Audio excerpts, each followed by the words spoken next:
बाबा। कान्हा, ये सब क्या चल रहा है? पहले काग भुसुंडी जी और फिर जे नारद जी। क्या योजना बना रहे हो तुम? कान्हा, बता ना लल्ला, क्या सोच रहे तू? कान्हा देख, अगर तुझे अपने बाबा को ना बताना हो ना, तो अपने भक्त को बता दे। क्या सोच रहे हो लल्ला? क्या करने वाले हो आप?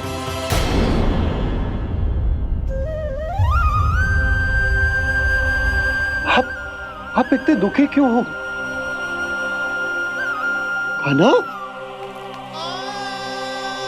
कान्हा, क्या होगा?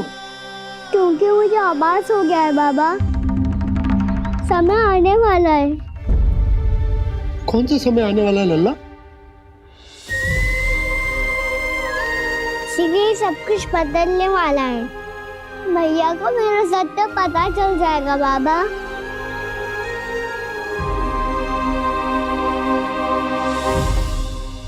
पर लल्ला, इसका काग भुसुंडी और कालिया नाग से क्या संबंध है? ऐसा क्या हुआ था और क्या होने वाला है?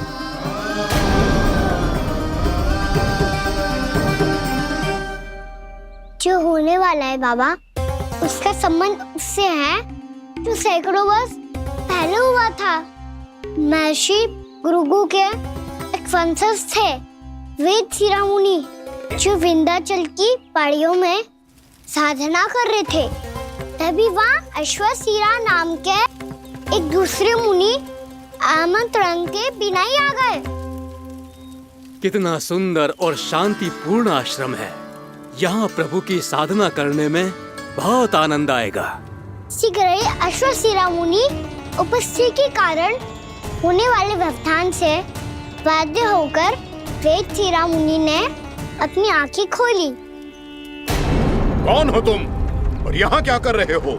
आपके आश्रम में बहुत शांति है मुनिवर। साधना करने के लिए बहुत ही उत्तम स्थान है ये। मैं चाहता हूँ कि मैं भी यहाँ। आप यहाँ साधना करना चाहते हैं, लेकिन इतना भी नहीं जानते कि किसी के आश्रम में प्रवेश करने से पहले उसकी आज्ञा लेनी चाहिए। आप ये भी नहीं जानते कि यदि कोई यज्ञ कर रहा हो तो बिना अनुमति के वहाँ प्रवेश करने से उसकी यज्ञ साधना भंग हो सकती है। आप क्या साधना करेंगे मुनि? आप तो साधना के योग्य ही नहीं हैं। इतना अपमान! एक मुनि के मुख से इतने कड़वे शब्द शोभा नहीं देते। मैं तुम्हें श्राप देता हूँ, जितनी विषैली तुम्हारी जिह्वा है उतने ही विषैले सर्प बन जाओ तुम। और ऐसा सर्प जो सांस भी ले तो निकट का वातावरण दूषित हो जाए। तुम्हारे इस दुस्साहस के लिए मैं तुम्हें श्राप देता हूँ कि तुम अभी इसी क्षण कौवा बन जाओ, और ऐसा कौवा जो कांव कांव करके अनर्गल प्रलाप करता रहे।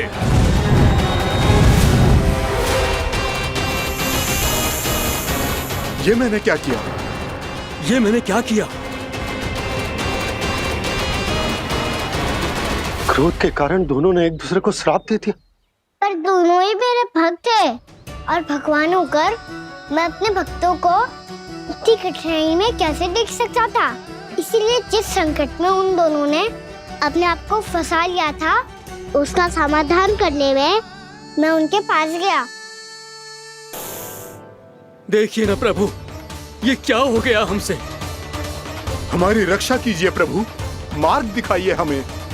क्रोध पर नियंत्रण ना होने के कारण आप दोनों ने एक दूसरे को बहुत ही भीषण संकट में डाल दिया है। अब दोनों ही तपस्वी, तप के बल से दिए गए आपके श्राप को लौटाना भी संभव नहीं है। प्रभु, कोई तो उपाय होगा, हम आपके शरण में हैं प्रभु। अपराध तो हमसे हुआ है प्रभु, पर अब आपसे ही आशा है। कुछ ऐसा कीजिए भक्त वत्सल, जिससे हम दोनों के श्राप का प्रभाव कुछ कम हो जाए। आप दोनों ही मेरे भक्त हैं, इसलिए आपकी पीड़ा का निवारण करने का एक उपाय है मेरे पास। वेद शिरोमणि, जब आप कालिया नाग बनेंगे तो आपको मेरे चरणों को अपने शीश पर धारण करने का सौभाग्य मिलेगा। और अश्र शिरामुनि, आप काग योनि होने के बाद भी आप श्रेष्ठतम ज्ञान और सर्वाधिक यौगिक सिद्धियों के स्वामी होंगे और प्रवचन दिया करेंगे। इसके बाद अश्वशिरा मुनि काकभूषुंडी बन गए, जिन्होंने आगे चलकर स्वयं गरुड़ देव को रामायण सुनाई। और मुनि वेदशिरा महर्षि कश्यप और देवी कत्रियों के पुत्र कालियानाग बनकर जल में, और अब वही कालियानाग जमराज में, जिनके कारण जानकी के प्राण लगभग चले ही गए थे। अब कालियानाग को उचित स्थान पर भेजने का समय आ गया है बाबा।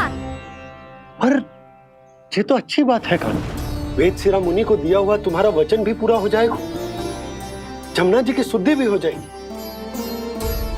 इस सब के बाद भी तुम दुखी क्यों हो?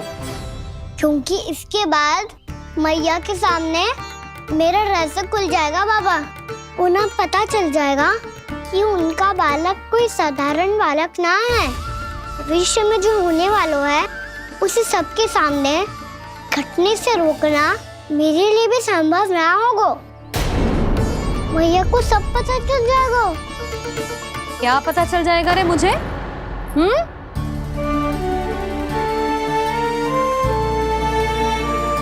यही कि सबसे अधिक प्रेम मैं आपसे ही करता हूँ। अब बस भी कर, चलो भोजन के लिए बुलाने आई थी तुम दोनों को। भूखा थोड़े ना रहने दूंगी अपने लल्ला को, मेरा लल्ला दुर्बल हो जाएगा ना। आप खिलाओगे तो ही खाऊंगा। हाँ ठीक है, मैं ही खिलाऊंगी। अब चल, आओ जी, चल।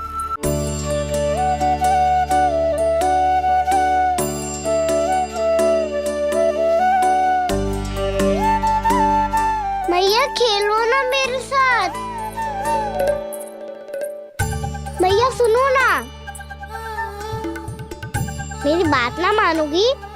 अभी बहुत कार्य पड़े लल्ला, देख जानकी को औषधि भी देने जानो है ना। औषधि मैं दे दूंगा, फिर तो खेलोगी ना आप मेरे साथ? पिछले कुछ दिनों से अपनी मैया का अधिक से अधिक प्रेम पाने का प्रयास करो है कान्हा। इसका तो एक ही अर्थ हो सकता है कि कछु बहुत बड़ो होने वालों है। कान्हा रुक जा लल्ला। कान्हा क्यों तंग कर रहा है? मैया को पहन लेना। कान्हा, कान्हा, ये क्या करो तूने?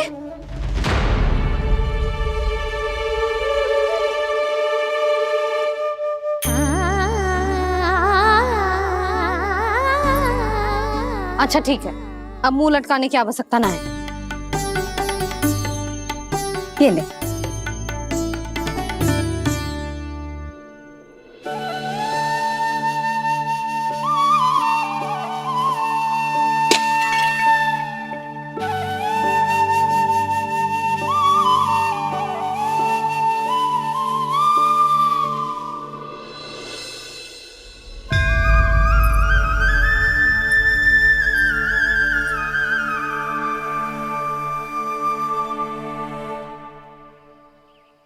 तंग करे मैया को खिजाए, खेले रूठे मनाए, लीला अनोखी करके शरारत, कान्हा दंड भी पाए।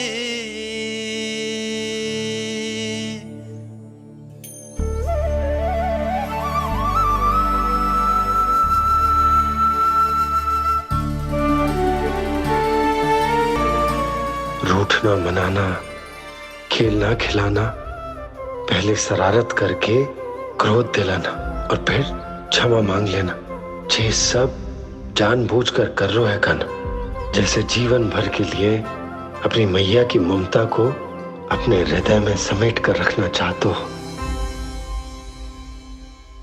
कैसे कैसे करूं उस कालिया से मित्रता, कैसे करूं उसका उपयोग?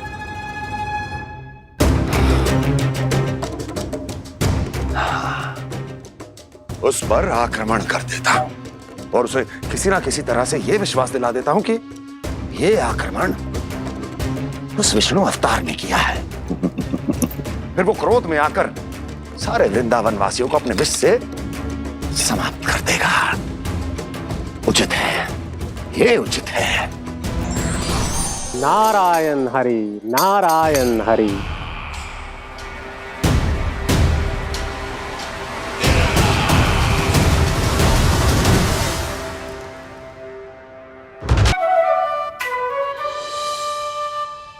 जब से कान्हा का जन्म हुआ है ना, मैं तब से देख रही हूँ, तब से हम पे कोई भी संकट आती है ना, तो अचानक से कोई अपरिचित हमारी सहायता करने आ जाते हैं, और जाते समय कान्हा की आज्ञा लेके जाते हैं, और कभी कभी तो इसे प्रभु बोल के जाते हैं।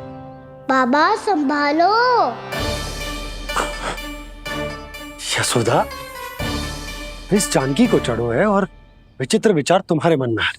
अरे सब जानते हैं कि हमारा परिवार राजसी, तुम्हें पता ना चलते होगा, पर हमारे कान्हा को सब राजकुमार ही समझते हैं देखकर।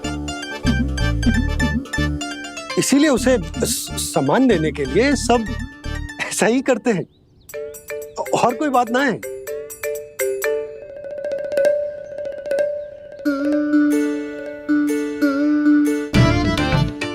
अब जे मेरे लल्ला को ऐसे क्यों घूर रहे हैं? बुरी दृष्टि लगाएंगे क्या? वैद्यराज जी, आपके सहायक तो गए, अब आप यहाँ क्यों? वो क्या है ना, मैं अपने रोगी का निरीक्षण करके पूरी तरह से संतुष्ट होकर ही जाता हूँ।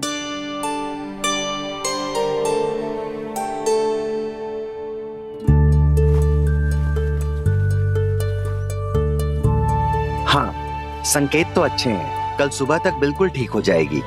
धन्यवाद वैद्य जी।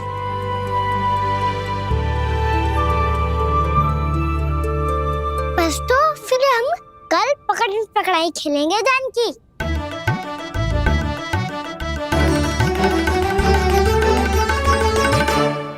भानु, बंसी, जाकर उस क्षेत्र के चारों ओर बाड़ बनवा दो और वहां सूचना पट्ट भी लगा देना, ताकि जानकी के साथ जो हुआ है वो किसी और के साथ ना हो।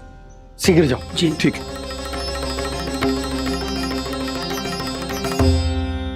बाड़ और सूचना पट लगवाने से समस्या का समाधान नहीं होगा बाबा। निर्दोष पशु सूचना पट देख कर भी कुछ समझ नहीं पाएंगे।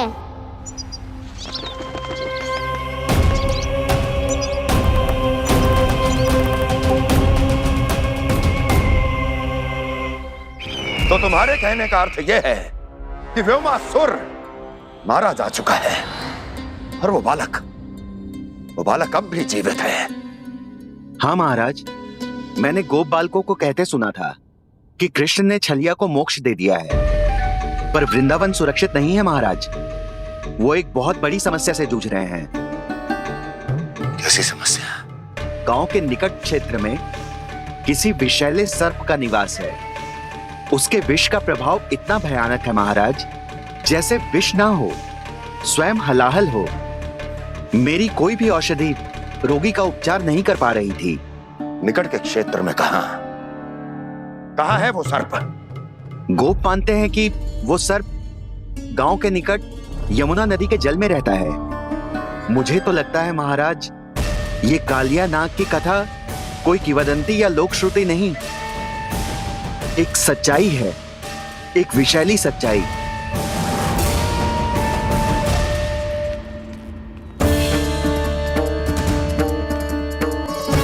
कालिया का सामना करने का समय आ गया है, पर उससे पहले मुझे बुलाना होगा उन्हें।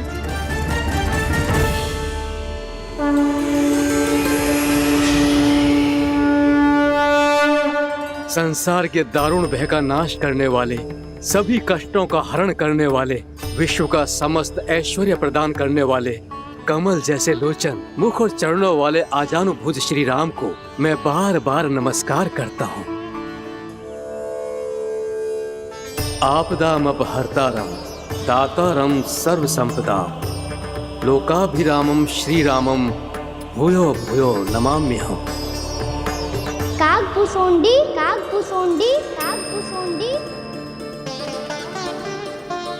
प्रभु क्षमा करें, मुझे जाना होगा।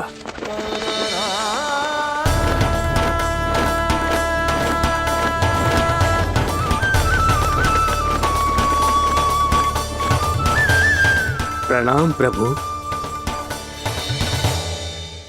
अनेक बार मैं आपके दर्शनों के लिए आया प्रभु।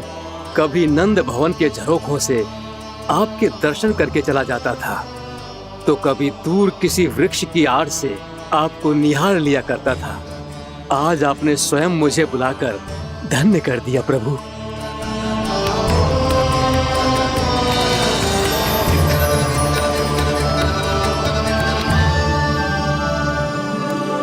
मैंने आपको यहाँ एक विशेष कारण से बुलाया है।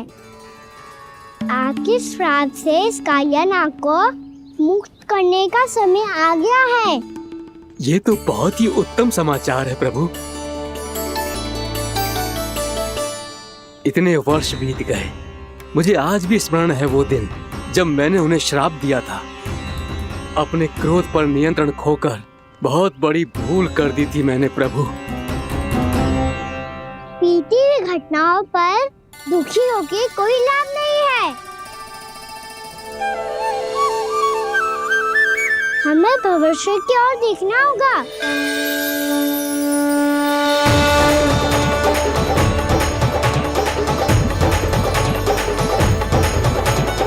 आदेश कीजिए प्रभु, क्या आज्ञा है आपकी? जब मैं कालिया नाग का सामना करने जाऊं, तो आप यहीं रहेगा। आपको अपने आप पता चल जाएगा कि कब क्या करना है। और हाँ, लौटते जाते समय नारद मुनि से कहेगा, वो आकर मुझसे भेंट करे। अवश्य प्रभु, प्रणाम। क्या इसने सच्ची में देवर्षि नारद को बुलाया है? नारायण नारायण। आपको संदेश भेजने की आवश्यकता नहीं थी। आप स्मरण करते और मैं चला आता। तुम्हारा कल्याण हो नारद।